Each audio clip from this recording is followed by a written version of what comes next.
On today's DNVR Broncos show, we're giving our final picks for Broncos Bucks. Will the Broncos pull off the upset? And if not, when will the Broncos get their first win? Plus, our guy Brian Baldinger is joining us today, and it all starts now.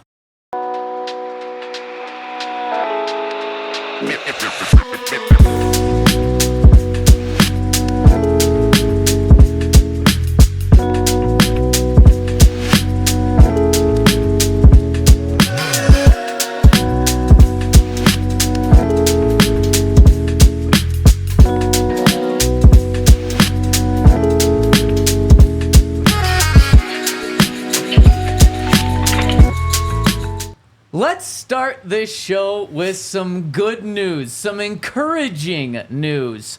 The Broncos are 6.5-point underdogs going into Tampa Bay this week. There's been 8 games in the NFL leading up to this game where there's been an underdog of 6 or more points. Does that make sense? How many games? Yes. 8. Okay. There's been 8 games where a team is more of a dog than 6 points. Guess what the record against the spread record is for those teams? 7-1. 7-1? Something like that, yeah. 8-0. Wow. 8-0. Every single underdog has at least covered. Maybe not one, but at least covered.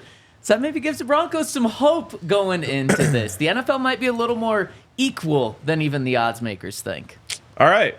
There you go. Good spin to start things off. I'm feeling better already. We got to have some positivity here in Broncos country. And unfortunately, we become kind of experts on how to handle seasons when they maybe are going off the rails. And of course, we're the DNVR Broncos podcast. I've got Ryan Koenigsberg. I've got Super Bowl 50 champ Todd Davis. We've got Kale behind the camera. And yours truly, Zach Stevens, rocking and rolling with you live in the Toyota Lounge here inside the DNVR bar. Of course, Toyota Lounge is driven by your local Front Range Toyota stores. And our presenting sponsor, give a shout out to them, Bet365. Use the code DNVR365 if you're getting in on any of these bets, and maybe you just go through the underdogs and pick all the ones that are 6+ point underdogs this week, and if the trend continues, that'll be winning. A little round robin parlay. Oh, I like Give it. yourself a little breathing room. Yep. Those are the best because they do give you that breathing room. I honestly think a heavy underdogs just in the NFL always round robin, if you can find like 6 or more, Yep. might be a fun thing to do every week. I think at least this was the case last year. The best bet that you could make was going money line on underdogs that were at home for college, definitely. Oh, yeah. And then between like 2 and 4 point dogs, you take the money line on those, and I think those came out to be like the best bet in the NFL last year. Wow. That's awesome. Yeah. So Broncos plus money is probably like $250 this week. Yeah.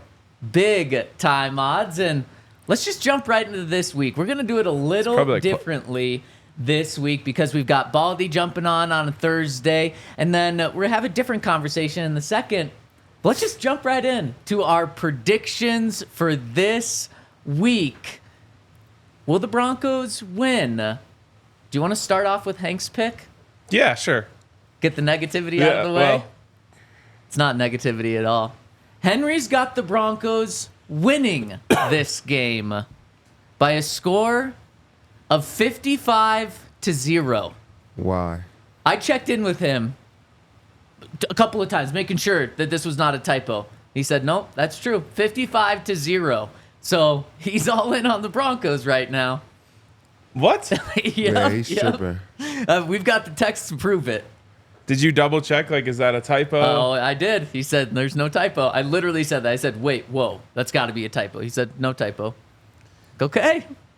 Is he okay? I haven't seen him in weeks. I don't know. His car battery died yesterday. He was grinded on tape on Tuesday, so maybe he's not okay. I'm guessing since he doesn't have to be on the show, he's just like, it doesn't matter. I can say whatever I want. No one's gonna, I'll be positive here. Yeah, exactly. So he's, I have to imagine jokingly, but he's being serious about it, taking a blowout for the Broncos. Is anyone else taking a Broncos blowout here? No, I'm not even taking the Broncos win. No. Yeah. How do you think it's going to play out, Todd? I think the Bucs are going to get the better of the Broncos. I just think what we put on tape the last 2 weeks versus what they put on tape the last 2 weeks, I think just being an honest fan, I can't say that the Broncos have much of an advantage, if any. So I have to give it to the Bucs. 24-9. So the offense is better than last week? A little bit, a wee bit, Latte. Man, Todd, I'm kind of right on stride with you. I think it's going to be 23-13. I think the offense gets a whole touchdown more than last week. It's just, this is an offense where the Broncos have lost my benefit of the doubt. I gave them the benefit of the doubt week 1. I thought what we saw from Bo Nix in the preseason was going to continue to carry on into the regular season, and it didn't. Maybe there was a little bit of hope at the end of the game with Bo Nix kind of leading the team down a couple of times into Seattle territory. And then last week, they got my benefit of the doubt one more time, thinking that, okay, at home, Bo's now seen a full NFL defense in a regular season game over 4 quarters. They're going to be able to adjust. And they took a big step backward. Now, to be fair, Seahawks defense is good. The Pittsburgh Steelers defense is elite. But the Bucs defense is also good, borderline elite, depending on if you care about yards given up or points given up. They're elite in terms of points given up. And they're playing at home, and it's going to be hot and humid. The Broncos aren't used to humid here, so I just think everything continues to favor the Bucs this week. And fortunately, the Broncos have lost my benefit of the doubt. They haven't lost my confidence in Bo for the long term or Sean for the long term. But right now, I am at a point where it's like, I got to see it before I'm really going to believe it, at least from an offensive standpoint. The Broncos defense holding them to 23 points, that would be like them averaging, only giving up 21 points per game. That's really good defense right there. So I'm still in on the Broncos defense.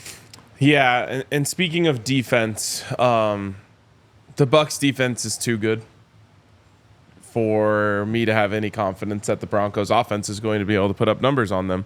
They've still got Vita Vea on the inside, which is just going to cause the Broncos so many problems, because I think the only way that they're going to be able to get anything going offensively is if they run the ball, and he's not going to let you do that.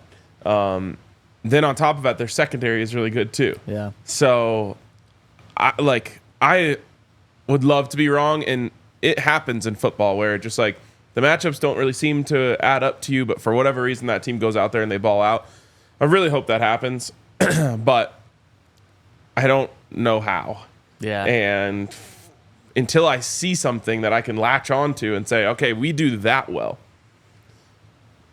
I can't give us the benefit of the doubt. So Yeah. I'm going 24-6 Bucs. 24-6. Oh my gosh.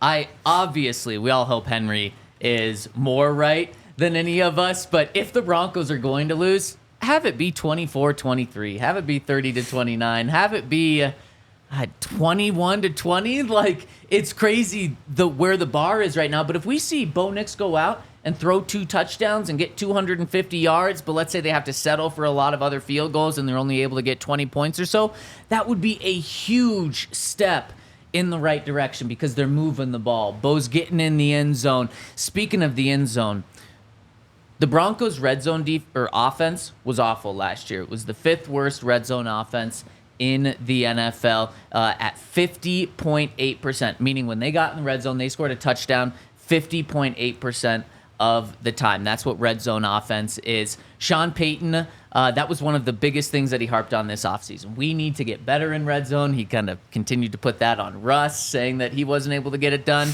So 50% was 5th worst in the NFL last year. It's still very early in the season, very small sample size.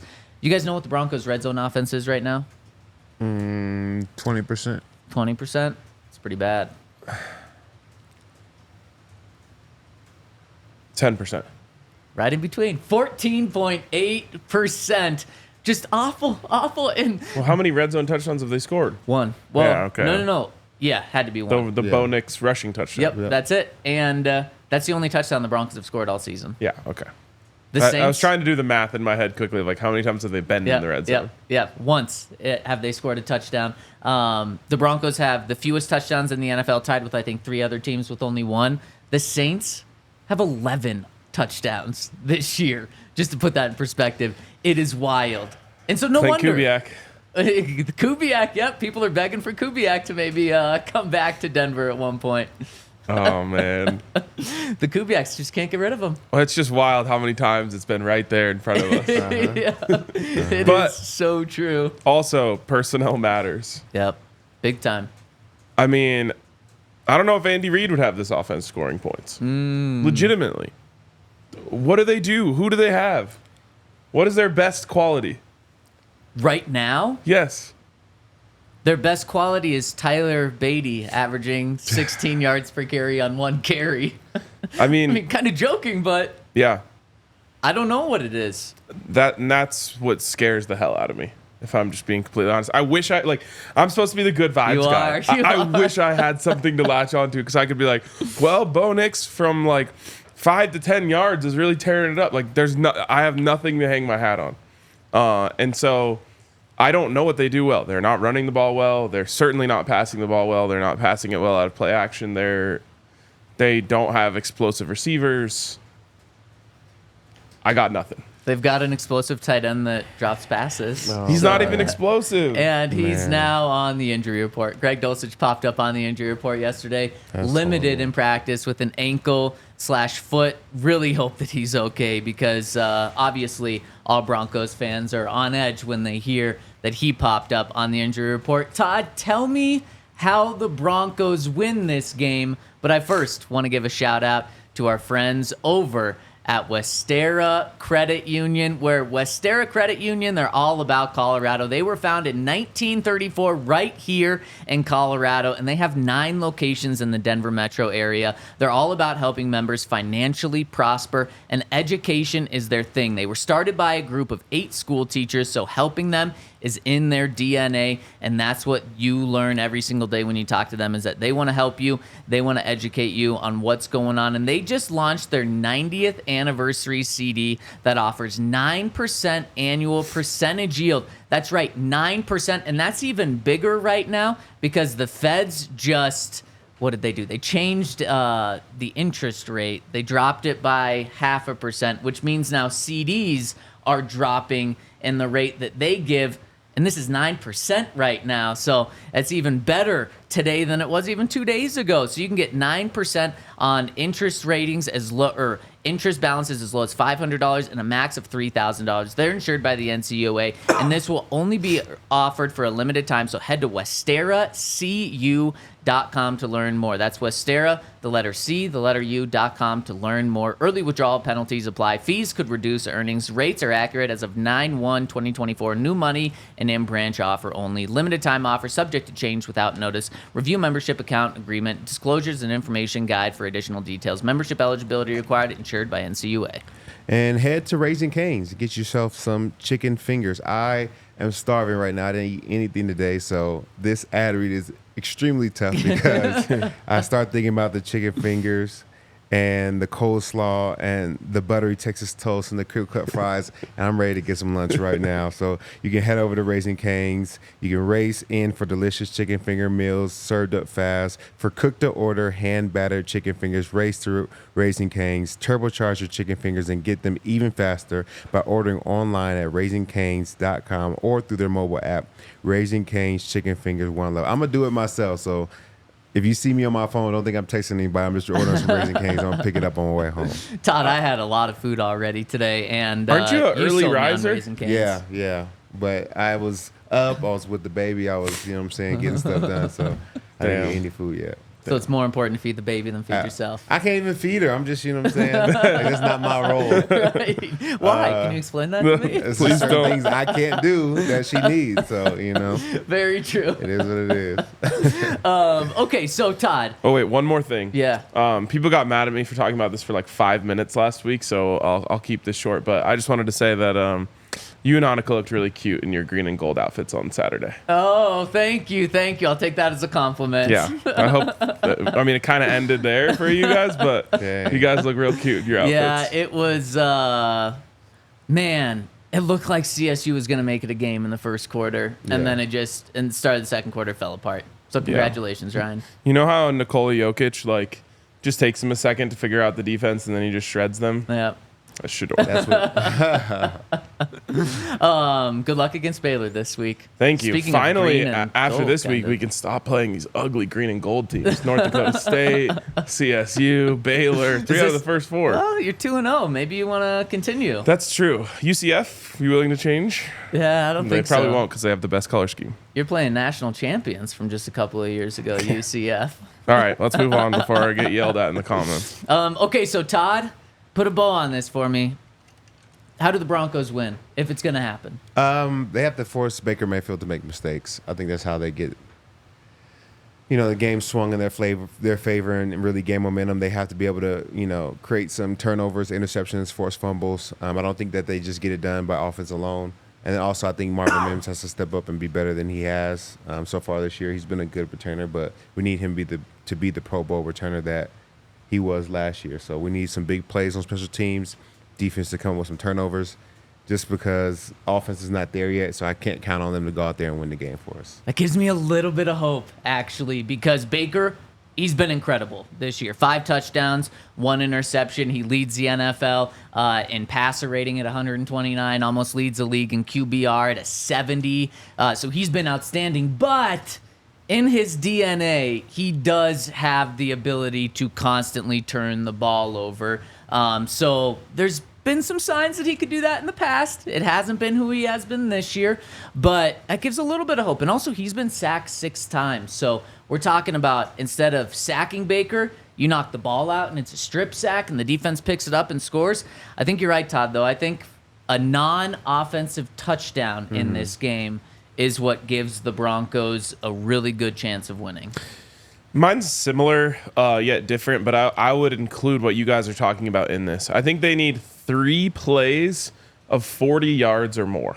Oh, geez. Houseway. Huh? Houseway. Marvin Mims deep post is one. Okay. A punt return that goes for 40 yards is another. Okay. PS2 jumps a route and takes it 40 Yes, yards there the we other go. way. Like it can come in any way, shape, or form. Kick returns don't count. But any other 40 yards, 3 Okay. plays of 40 yards or more. That's because this team has not shown me any reason to believe they can matriculate their way down the field. Yep. So they're going to have to get into scoring position with 1 play, and that's how they're going to get points on the board. And then they're just going to need a Herculean effort from the defense. I love that, and I'm glad that the 3 plays don't have to all come from the offense. No, because no, if they all had to come from the offense, Yeah, that's what I was I like. would be very nervous about this game right now. I'm going to go a different direction than you, although I do really like both of your ideas. I'm going to go, they have to run the ball. They have to run the ball because the 2 things you mentioned, takes a lot of pressure off Bo's plate. I think the thing that's going to take the most pressure off Bo's plate is a good running game. And then on top of that, you don't have Mike McGlinchey, so you're having a big drop-off in pass protection and run blocking. And Mike is an average pass protector, and you're still having a pretty big drop-off because you don't have Quinn Bailey. He's your backup right tackle. You're going to your 3rd string. We found out officially yesterday it's Alex Palchevsky, who everyone calls Palcho. So he's the Broncos' right tackle. He's played 2 career snaps in the NFL. So don't put him in obvious passing situations. That would be really bad. Now, the Broncos are averaging just over 2.2 yards per carry with their 2 main running backs. So it's not a good sign, but they're going to have to do that. If Bo's dropping back 35, 40 times like he has these past 2 games, I'm really worried for this game. And that's how I see it being a 24-3 game or 24-9 game, kind of like we're talking about. Okay, let's move on to another conversation. So all 3 of us, unfortunately, have the Broncos losing. We hope that's not the case. But once you're at 0-3 is kind of when the conversation starts, and it's when the conversation started last year of when are the Broncos going to win their first game? And you look at the schedule last year, thankfully at 0-3, they were playing the Chicago Bears. And all of us were like, that's when the Broncos are going to win their first game. And in the first half of that game, we were all like, oh my God, are they going to win a game this year? And obviously Russ and the defense turned it around. Nick Bonito had a strip sack against the Bears, and they were able to win that one. Then they went on to win 7 more games throughout the season. But when you look at the schedule this year, is it as obvious as saying, oh, okay, just next week, they're going to win their next game? So when you look at the Broncos' schedule, when is their next win? And For I think people it's- that don't know the schedule off the top of their head, let me just read you a couple of the games. At Jets in week 4, versus the Raiders at home, week 5, the Chargers at home, week 6, the Saints on the road, week 7, short week, Thursday night football, and then the Panthers at home, week 8. Yeah, I mean, I think it's easy for me. It's the Raiders at home. I hate that you said it's easy because they've lost 8 straight to them. I know. And the Raiders just beat the Ravens. Yeah. Yeah. But it's any given Sunday. But, I'm going to say the Panthers Oh, at no. home. No, Todd. What do you mean? 0-7. That's a guaranteed win, though. It Oh. should. It should. Okay. Andy Dalton will be back on the bench by then. They'll bring Okay. Bryce Then- Young back in. Yeah. You know what I'm saying? And My- then, so they're just in full chaos at that that's just point. Like they're plummet already mode. there. Yeah. My thing is, like, if they can't beat the Raiders at home, I don't know how if they can beat anyone. The Raiders. Well, we'll get to find out this week. You know who the Raiders play? Panthers. The Panthers. Yes, with Andy Dalton. Who's at home? It is Raiders at home. Also, quickly, the Bryce Young thing is just over. It has to be, right? I mean, once you bench him, and that's how I feel about. And that was not a risk with Bo by playing him right away, but that is one thing. If you bench Bo, that is, to me, that's really tough to come back from. And this is even more that because he was the first overall pick in the draft. I think once you bench him, it's done. Well, and you thought he won the competition outright, right? Not Yep. like benefit of the doubt Right. win. Yep, exactly. So then, I mean, Yeah. you're just grasping at straws at that point. Yep, Yeah. exactly. It's over for him maybe as a Panther, but, Yeah. he can have a resurgence like Oh, Baker. yeah, just like Baker, yeah. Or like Drew Brees, a shorter quarterback that falls to Sean Payton somehow. Yeah. I legitimately think that Bryce Sean's Young good. is well suited to have a better second run. Totally agree. Clearly, the Panthers are a terrible organization since David Tepper took over, and even before that, but And definitely since he took over. People wonder why Coach Prime says he's not letting Shador go to certain places. Being Carolina. Carolina, probably top of the list. I would think so, especially the way they just ruined Bryce. I mean, I feel bad for Bryce, and obviously I liked him because he came from Alabama, but now he's running around and he's just like getting himself killed. I mean, he's running in to defensive ends that are 6'5", 300 pounds and just absolutely destroying him. What were you going to say, Todd? About Nothing. Baker? I thought you were trying to make a push for Bryce Young. That might happen. Oh, my gosh. Hey, Sean I think he's really liked what he's done with Zach Wilson right now. We're That was gonna a be former the- number 2 overall The pick. home of battered quarterbacks trying to make resurgences. Like, we can't do that. Well, what did Sean call them? It's too early for this. Rescue dogs. Rescue dogs. Yeah. Yes. It's too early for this. It is too early. I for will have this. plenty of takes when the time comes for this. for Bryce Young. So, really quick on that, do you think the Panthers are better with Andy Dalton or Bryce Young? Andy Dalton, I think he just, he's a veteran. Through his career, he had a better career than Bryce Young, and Bryce Young's just young, trying to figure it out. Not that he never will, but he definitely doesn't have it figured out right now. Yeah, I agree. If I'm the Raiders, I'd rather play against Bryce Young this week than Andy Dalton. So maybe that's good news for the Broncos. Maybe the Raiders lose, and boy, that would be embarrassing after coming off a big win, too. Andy Dalton's got to be so old. Yeah. I don't even know what draft he was in. I mean, I feel like I was in high school when he got drafted. Probably. And now he's just been collecting millions as backup. That's amazing. It's very smart. I'm going to go, man, I want to go the Raiders. But if the Raiders come into Denver with a winning record or a 500 record, then they're going to be believing in Antonio Pierce, where I thought there They was already a chance. did. Man, I thought there was a chance that if they started off, because they lost week 1, lost to the Ravens last week, if they would have lost to the Panthers this week, I think things would have been totally off the rails by the time the Raiders came in. But you're right, they already did. And now I think after that win last week, they really do. I have a hard time picking them to win that game. And the Chargers look good as well. And then the Saints are the best offense in the NFL, which is absolutely crazy. So, Todd, you're not crazy saying that it's going to be week 8 in Carolina, but... In Carolina. Oh, no, here. I'm sorry. okay. Yeah, here. But It's the NFL. And Yep. not just any given Sunday, but there's always a game or two that every team, but specifically the Broncos, are supposed to lose and they win. And then there's a game or two that they're supposed to win and they lose. So maybe they lose to Carolina. I But mean, they'll win a game before that. So if I have to put a win on the schedule, I'll go the Chargers because that's a Nice. team that All right. always falls to the Broncos at least once. And you look around and it's like, well, the Chargers should beat the Broncos, and then they don't. So I'm going to go the Chargers. It's still too long, though, man. That's going to be a 1-4 team. also, as soon as you have this conversation, the Broncos go beat the Buccaneers, and then Yeah. we'll be talking about, hey, they could be 2-2 if they just beat the 100%. Jets. Yep. And then you get the Raiders at home, 100%. Yeah. And that's why the NFL is awesome. Like in college, you rarely see a heavy favorite lose. That typically doesn't happen.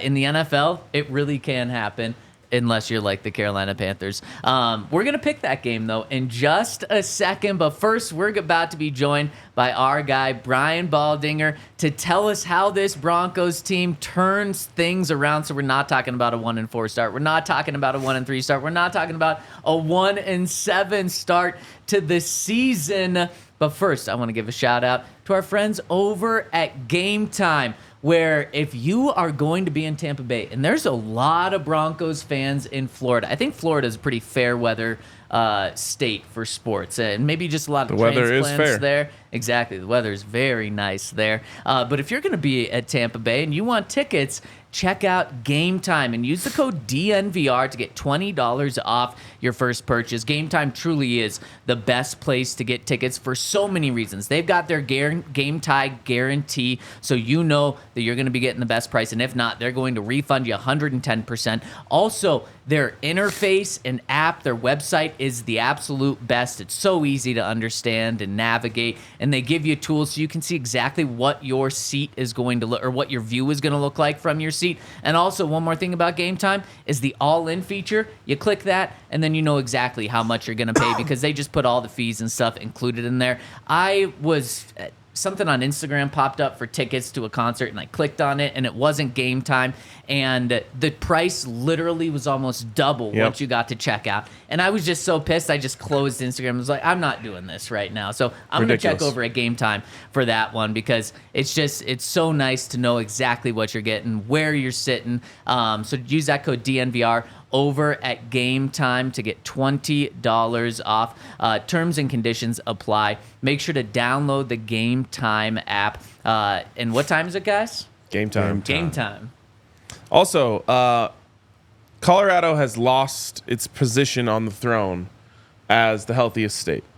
And so believe UC Health has partnered with one Coach Prime and brought him in as the CMO, the Chief Motivation Officer, to help us live healthier lifestyles and get back on our spot as the healthiest state in all of the United States. So, you know, we can all do a little better. We can get better sleep. We can go for a walk each day. We can, you know, be more consistent with our workouts. And that's something that we're trying to do in the Ready, Set, Co challenge. Prioritize getting 8 hours a night.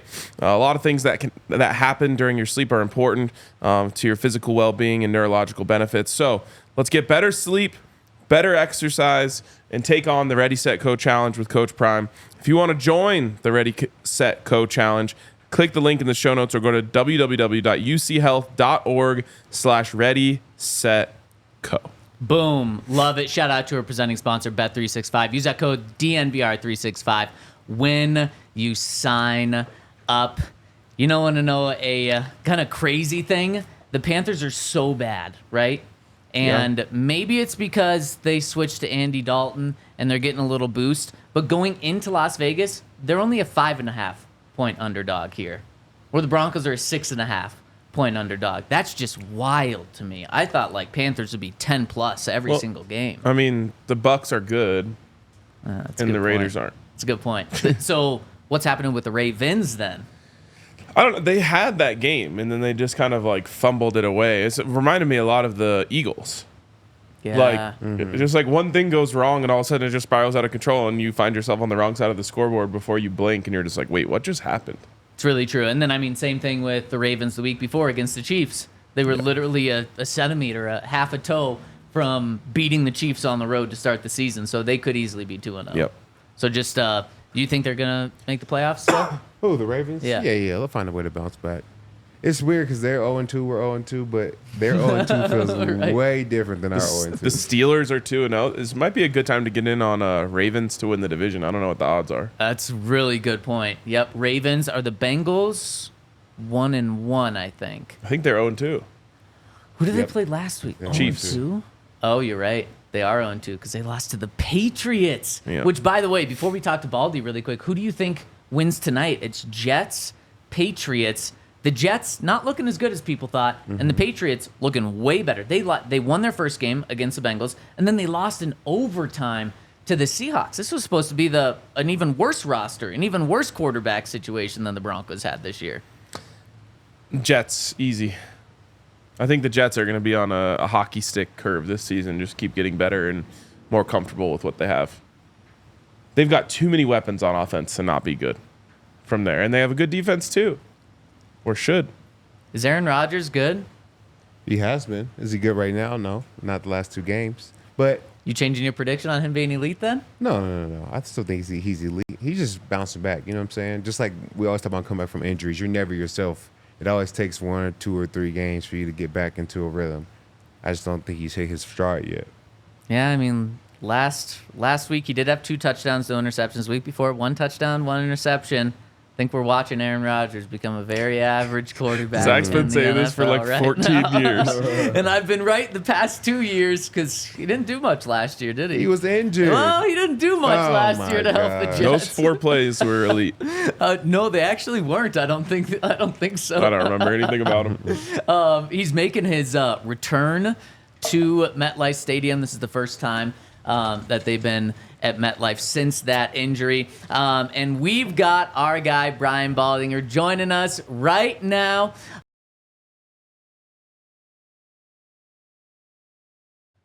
Baldy, how is it going, my friend? Zach, no, it's going good, guys. Sorry about yesterday. I had a misunderstanding, so I apologize for that. That won't happen again. But anyways, I'm good, man. I mean, the hay is in the barn here for week 3.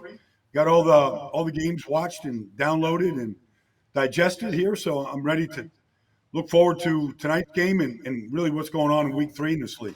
Well, I can tell you the Broncos are ready to move forward from what's happened the past couple of weeks. But before we move forward, Baldy, what has been the biggest issue with the Broncos offense? I don't think any of us expected the Broncos offense to be elite right out of the gate with the rookie quarterback, but I think we all expected it to be better than 11 points per game. Yeah, well, they haven't gotten the run game going at all. I think it has to start with that. I mean, I think you have to find runs that you can run against any front. And I don't care if it's Pittsburgh, who's got an elite defense, but I mean, you got to find plays that you can run the ball in, and they haven't been able to do that. I think that's the biggest issue right now. You can point to Bo, and all the rookie quarterbacks are struggling at some level right now. But I think that's kind of where the Broncos offense has really stalled. And I didn't think we would think that it would be this bad against Seattle and against Pittsburgh right now. They're struggling running the ball, and then to add to that, they lose Mike McGlinchey for a couple weeks. How much more is that going to hinder the Broncos' running game and their ability to kind of get things going? Well, it's going to hinder it. I mean, anytime you lose a key player in that part of the game, it's the next guy up. Maybe we got to see what happens here, but I mean, you can't help it at this point. You're trying to build continuity. You got a new center in there right now, trying to get that worked out. He's not a great player. You're going to be as strong as your center inside, but they've got to. But all the guys, it's not really the individual players. It's how they play as a group, and I don't think they're playing well as a group right now. I think one of the big problems, I guess, right now, and why Broncos country is in such a bad place is because people got their hopes up in the preseason watching Bo Nix play and watching the plays that he made. So from your perspective, what has changed so much from the preseason that has not allowed him to look like that? Well, I mean, look at the interception. It's a 10-0 game. They're down there on, I don't know, the 6-yard line, whatever it was. But it's only second down. And here's Cam Hayward. It's right in his face. And I don't know, he's trying to be Tiger Woods bending that ball around an oak tree. And never saw Calvin Trice. I mean, he's just looking for work. I didn't think the design of the offense was very good. The corner is just sitting out there. I mean, all he's doing, he's got nothing in the flat. He's got nothing to worry about. He's just sitting in there reading the quarterback's eyes, jumps right in front of him. I mean, red zone turnovers like that, I mean, it could have been a 10-3 game if you just didn't do anything. So he didn't see that in preseason. He didn't see T.J. Watt coming off the edge. He didn't see Boye Mafe last week coming off the edge. And so he looks a little jittery to me. His accuracy isn't anything close that we saw in that, final preseason game. That's been disappointing. He hasn't been able to get the ball for the most part to Cortland Sutton. That's been a problem. And so the accuracy and then what he's seeing defensively right now. Pittsburgh, they're monsters right now. They're just winning games with defense. And so we knew that was going to change. I didn't think we were going to see it change to that degree, but I mean, Caleb's been like that. Jaden's been very good, actually. And he's made some really good decisions, but I don't think his wide receivers are too thrilled. Terry McLaurin, has got, 5 or 6 catches in 2 games. They seem to be pretty frustrated. They can't get the ball to their number one receiver either. Baldy, you've pointed at it today that the Broncos have to be able to run the ball better. Sean said the best thing for a rookie quarterback, really any quarterback, is a run game and good defense. But then you also say, the center's not playing very good right now, and the offensive line's only going to be as good as the center is. So how do you help a center out? How do you help an offensive line out? How do you get the running game going when it's been pretty disastrous so far? It's been tough sledding. I don't know the answer to that question, Zach. I really don't. You look at Tampa Bay was the worst running team in football the last 2 years in a row. Nobody was as bad as Tampa. They go out and draft Graham Barton in the first round. Suddenly, they can run the football. They can go to Detroit and get good runs. I mean, he's a great, great individual talent. You look at the Miami Dolphins without Connor Williams in there and what they've got, and Aaron Brewer now, it's not the same. You go around the league and you look at teams that are struggling at the center position. Even Cushenberry's playing very well in Tennessee right now. It starts. And because, these teams that are playing a bare defense that are stopping, trying to stop the runner, contain it on first down, you got a nose on top of you. If you're not getting some movement, at the point, the cutback runs aren't going to be there.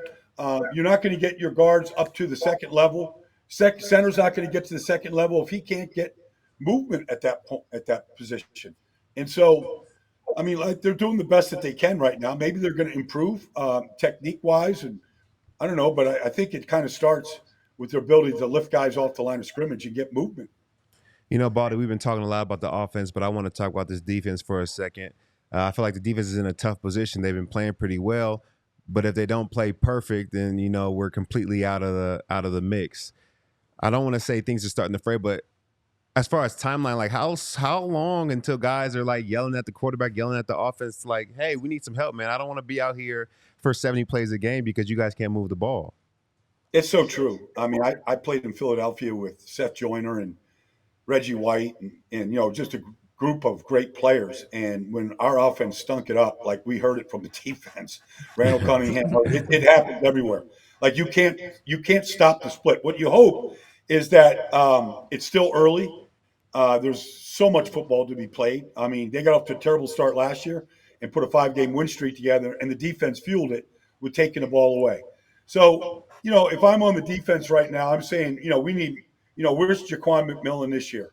Where are the playmakers right now to, start getting their hands on the football? Look, I know Pittsburgh didn't throw a lot. They got one ball down the field to Pickens maybe, but, for the most part, I would say this early in the season, I would hopefully have them looking in the mirror going, we've got to do more for our offense. We got to get better field position. We got to start taking the ball away. And they did that during that 5-game win streak better than anybody in the league, and they got back into the race.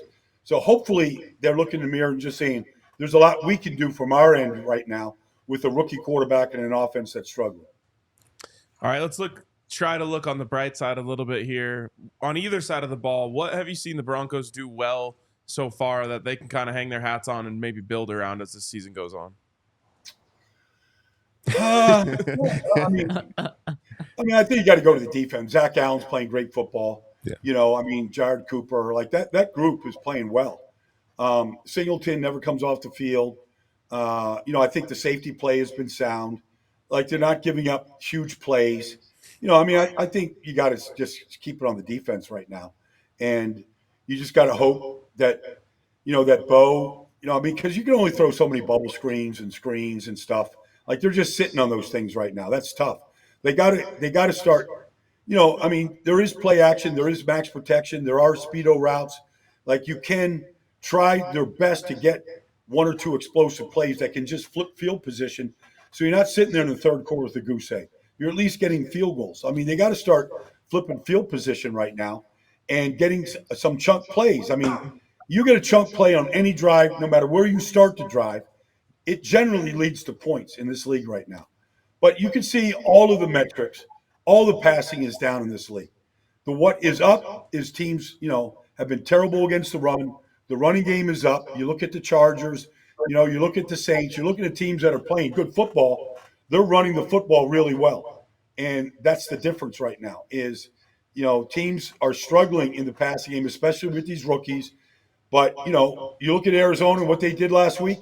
I mean, look at the way that James Conner and Kyler, look how they ran the football. I mean, I know Marvin went off, all right, and we knew that was going to happen eventually, but they ran the football down the Cowboys' throats.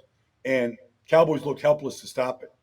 Baldy, last one for you. You mentioned the Bucs earlier. That's, of course, the Broncos' next opponent coming up. And on paper, the Bucs are a really weird team. They are a great scoring defense, great scoring offense, but the yards don't line up with that. What is the way the Broncos come away with this game and beat the Bucs? How does this happen?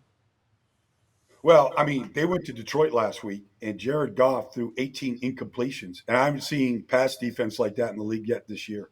They defended 10 passes, and that was without Antoine Winfield Jr. I mean, if you look at their corners, they're all Patrick Surtain, Zion McCullum, like all their guys are huge. Yeah. They put this kid, Christian Itzen, at safety last week. He gets an interception. He looked all world. They've got a lot of young players, and they kept that Detroit offense to 16 points. And then Baker has basically been mistake-proof at this point. He's playing the best football he's ever played. And last week they fed Godwin. The week before it was Evans. This rookie Jalen McMillan is a stud. And the offense line is playing great. So they're a very difficult team to beat. Their pass defense, though, them and the Saints, they look to be the best in the league right now at way that they're just defending the pass. So what I hear from that, Baldy, is the Broncos are going to pull off the upset. That's right? Yes.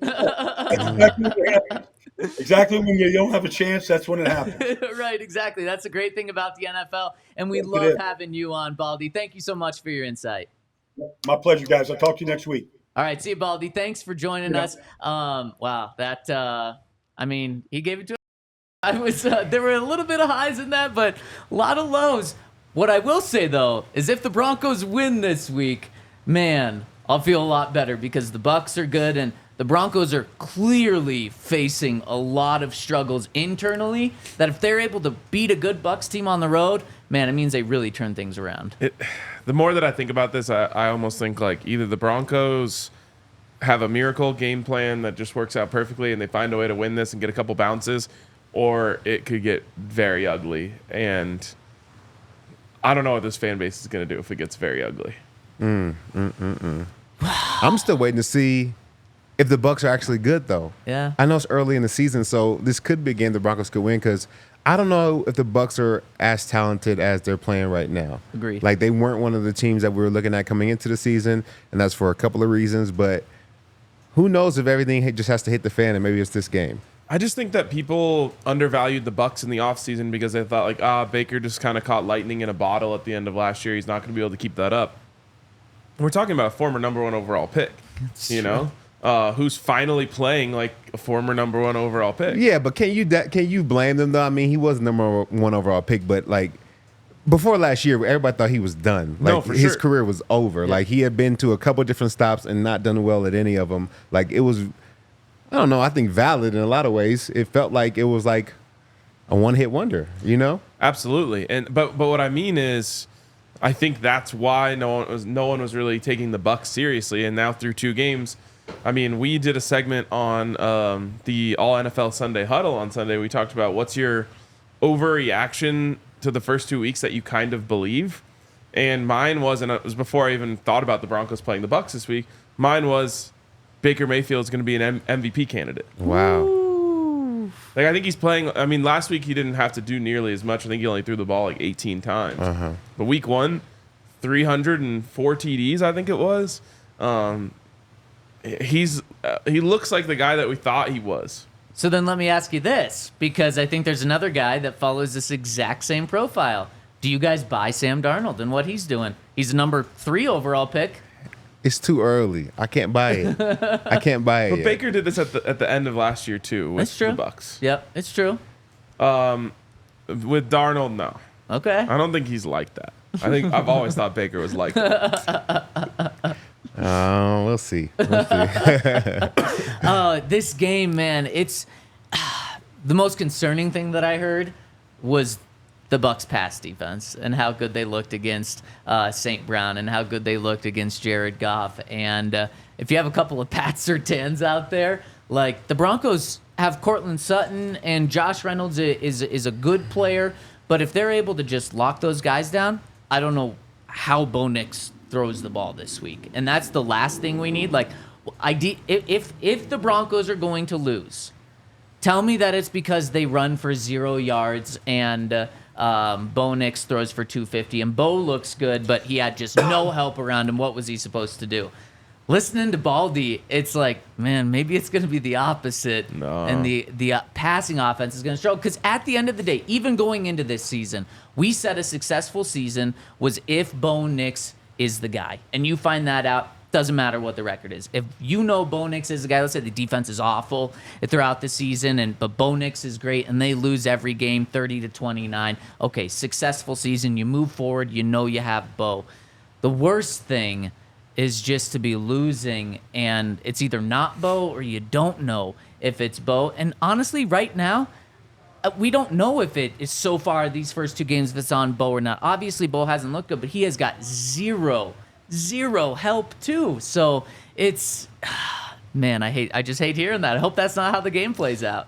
It has to start with running the ball. That is the only way that this team is going to win this game, is if they run the ball well, and that allows them to trick the defense a little bit. You know, get the linebackers moving up towards the line of scrimmage, throw some stuff behind them, work on RPOs, all of that stuff. That's the only way this works. And there's no way you're going to pass to set up the run against this secondary. So it's on the offensive line. and this is really the worst part of the Bucs defense is their running defense or rushing defense. So there's a little bit of opportunity there. But I mean, the Broncos' weakness of their offensive line is at center, and that person is going to have to go up against Vita Vea all week. Yep, it's very true. Or all game. It's very true. If this all doesn't work out, and we don't hope that's the case, there's odds out for the team to the odds for who's going to draft Arch Manning in 2026. There's already odds for that because of how big of a name Arch Manning is. Broncos number 2 in terms of top odds to draft Arch Manning. I think there's a 6-1 chance they get him. The Giants are number 1 with a 5-1 chance to land Arch Manning. But if I look at that, the Giants are drafting someone this coming year. Yes. And we've seen that in mocks. Shador is like going 2 to them in every single mock draft, if not 1 Perfect to fit, them.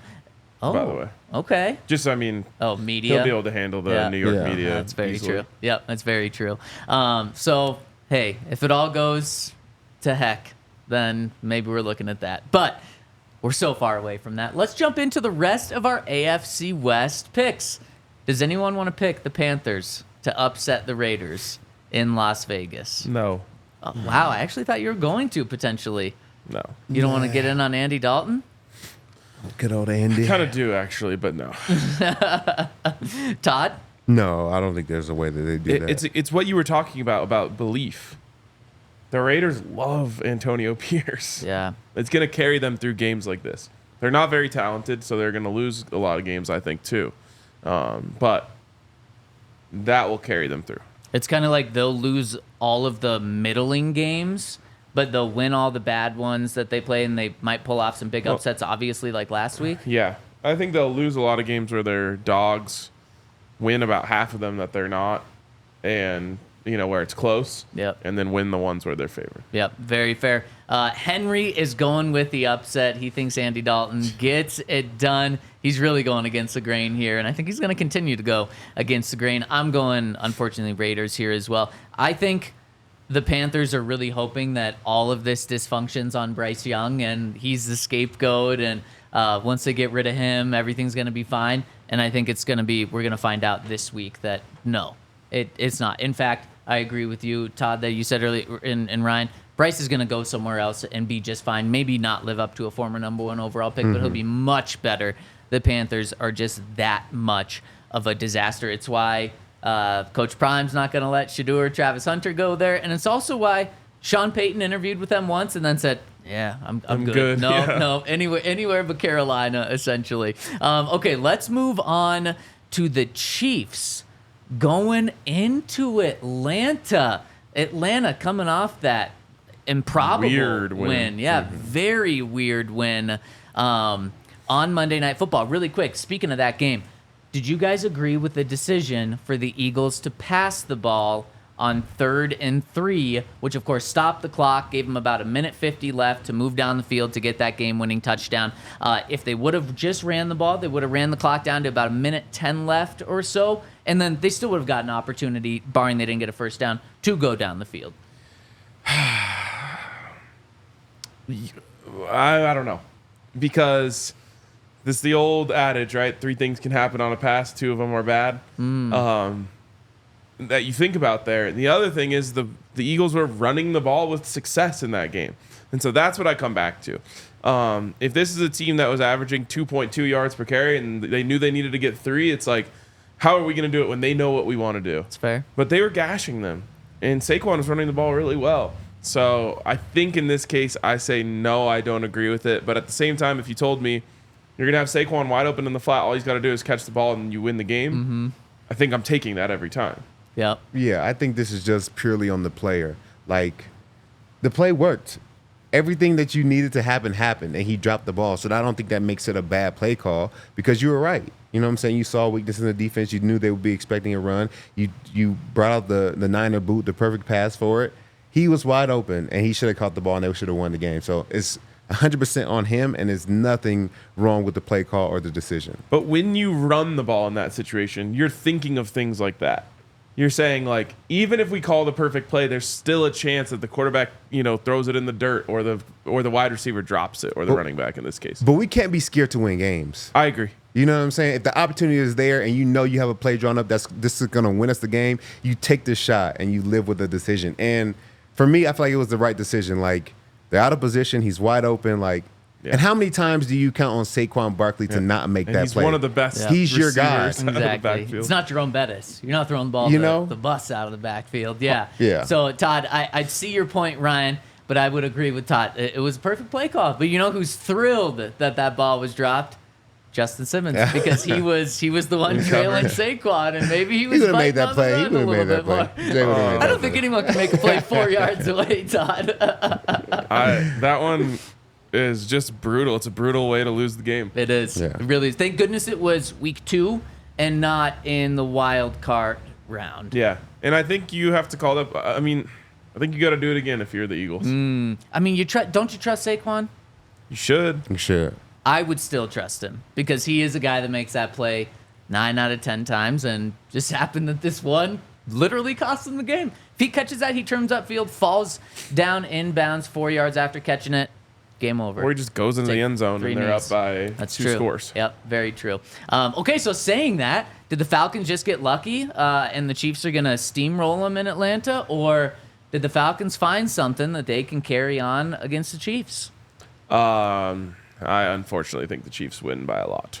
I'm going to be hopeful and think that the Falcons haven't been playing up to their ability, but, one win can change the momentum of your entire team. So I think they're a better team than they've been playing. So hopefully they come with it this week and their weapons start really becoming weapons and make plays for Kirk Cousins, and we get a Chiefs loss. So that's what you're going with? Yeah, I'm going with the Falcons. Wow, I absolutely love it. Henry's going with the Falcons as well, picking against the Chiefs. By the way, Bijan Robinson looks incredible. Yeah. Yep. He looks like Saquon, but better. Yep, that's very true. He does, and that's going to help Kirk Cousins a ton too. That game and how they won it reminded me of the Broncos' comeback against the Chargers in 2012 at halftime when they're down 21, 24 points. Yep, 24-0. 24-0. They come back to win the game 31 to 34 to 24 or something like that. It was an incredible comeback. And the Broncos went on to win every single game in the regular season to finish the season. Went on an 11-game win streak to end the season. And it was just like that. They needed the moment with their new quarterback to get things going, totally change the vibes. I think that game can almost be like that for the Falcons. Now, obviously, it wasn't as dramatic in that fashion. Saying that, I agree with you, Ryan. I think the Chiefs are really going to try to take it on to them because, look, the Chiefs were dominating the Ravens in that game. They should have beat them by way more. They let their foot off the gas, and the Ravens should have won that game. And then last week, the exact same thing. The Bengals really played them a lot closer. So I think the Chiefs are going to say, we're not Bengals messing around won that this game. week. They should have. Yep. Pass Mahomes interference magic was- got them. It is.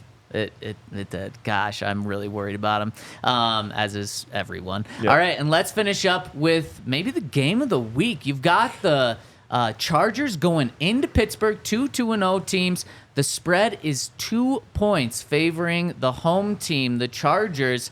Todd, do you see the Chargers staying undefeated?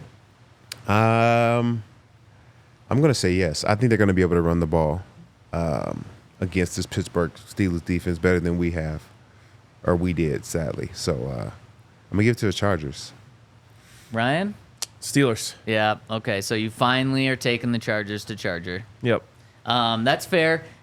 I'm going to go Chargers here, and the reason is, according to PFF, which isn't everything, they've got the best left tackle in the NFL and the best right tackle in the NFL. If there's ever a way you stop the Pittsburgh Steelers defense or you neutralize them, it's by having incredible tackle play to help balance out Highsmith and TJ Watt. So they might just have the perfect recipe in order to beat them there. I really hope I'm wrong and the Steelers are able to do it, but Has the Chargers game been up against the Broncos game each of the first 2 weeks?